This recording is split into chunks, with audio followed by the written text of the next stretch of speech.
मैं आप लोगों को बताऊंगा क्यों कलम्बोली स्टील मार्केट में नहीं जाना चाहिए। पहला तो वहाँ पर पार्किंग का इशू है, 120 रुपये आपको पार्किंग का देना है। फिर अगर वहाँ पर किसी का माल भरोगे तो वहाँ के लोगों की दादागिरी अलग है। क्यों माल भरा, किस लिए भरा, यहाँ पे गाँव की गाड़ी चलती है, बाहर की गाड़ी नहीं चलती है। तो ये चीज़ का बड़ा इशू, ये सारा मैं आपको बताऊंगा, वीडियो में बने रहिए। सुबह के 10 बज चुके हैं और आज 1 दिसंबर 2025 है और आज से हमने टारगेट बनाया है कि महीने का हम 1 लाख रुपया कमा के दिखाएंगे। क्योंकि सोचने से कुछ नहीं होगा, अगर मेहनत करना है तो एक टारगेट बनाना होगा और वो टारगेट आज हमने बनाया है।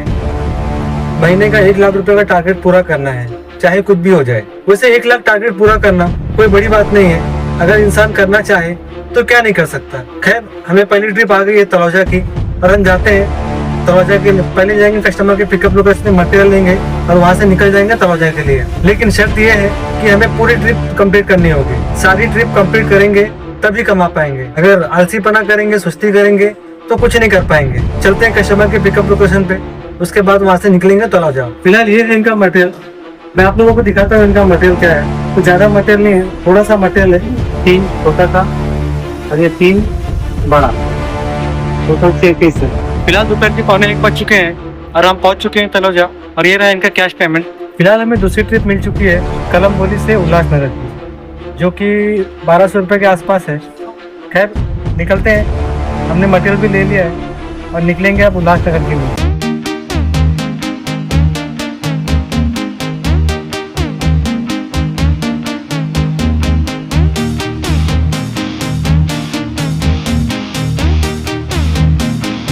इस ट्रिप को हमने कर दिया कंप्लीट, जो कि 1130 रुपये का था और प्लस 120 रुपये हमने लिया वहाँ का पार्किंग चार्ज। हमने पावती पहले ले लिया था, ये देखिए पावती। कलम्बोली पहुँचने के बाद मुझे दूसरी ट्रिप वहीं से मिल गई, बगल से, अंदर से ही, जो मेरा 120 रुपये बच गया। लेकिन एक कस्टमर ने मुझे दिया, मैंने उसको बताया था कि सर ये मैंने पावती लिया है पहले, अब तुम्हारा ये ट्रिप है, ये आपको 120 रुपये देना होगा। तो बोला हाँ 120 रुपये लगता ही है, वो मुझे पता है। कस्टमर ने कहा 120 रुपये लगता है, वो मुझे पता है, वो मैं आपको दूंगा। तो हमारा 120 रुपया ये बच गया। एक काम में 2 फायदा हो गया। खैर कोई नहीं। और एक चीज़ मैं आपको बता दूं, कलम्बोली में स्टील मार्केट में कभी भी मत जाना, क्योंकि वहाँ पर दादागिरी बहुत है।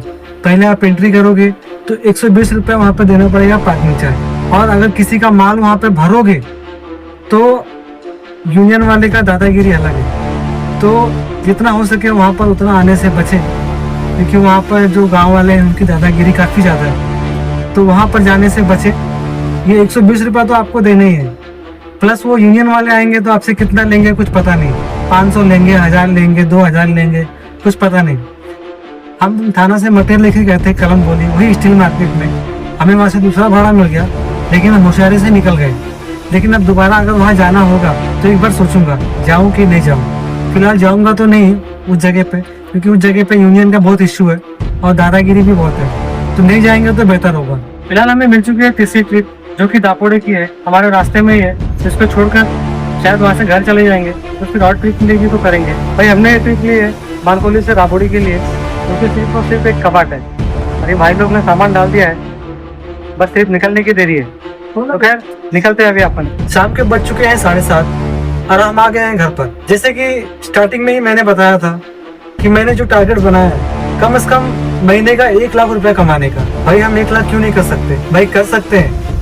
ऊपर वाले ने दुनिया में सबसे अच्छी मखलूक इंसान की बनाई है, इंसान चाहे तो क्या नहीं कर सकता। अब मैंने अपने आप से ये वादा किया है और टारगेट बनाया है कि महीने का 1 लाख रुपया कमाना है, कम से कम महीने का 1 लाख रुपया कमाना है। अब मुझे लगता है मैं कमा लूंगा, शायद कोई बड़ी बात नहीं है। एक शायर की बड़ी पुरानी कहावत है, मैंने आप लोग को पहले भी बताया है कि शायर कहता है खुद ही को कर बुलंद इतना कि खुदा खुद बंदे से पूछे बता तेरी रजा क्या है।